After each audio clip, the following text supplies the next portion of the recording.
Hey everyone, welcome back to our channel. Today, I will guide you through the process of uploading and changing images on your Wix website. So let us get started. First, go to your Wix website and access the left side menu. Under the Site and Apps section, tap on Website to begin editing your website. Click on Edit Site to make the necessary changes. Now, you will see your website and you might notice some pictures that need to be replaced or updated to better fit your site's design. To upload a new image, simply tap on the picture you want to change. For instance, let us say you want to update the image in a specific column.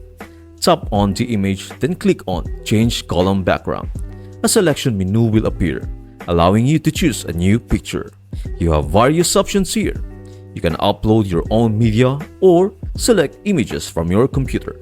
Alternatively, you can use the search function to find suitable images. For example, let us search for clothes.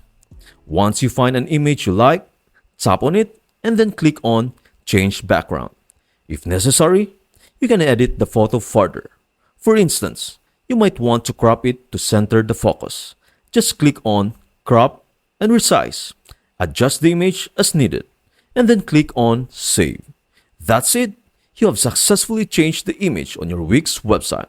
With these simple steps, you can easily update visuals on your website to create a more appealing and customized look that perfectly matches your brand or content. That's it! I hope this video helps you out, and see you in the next video.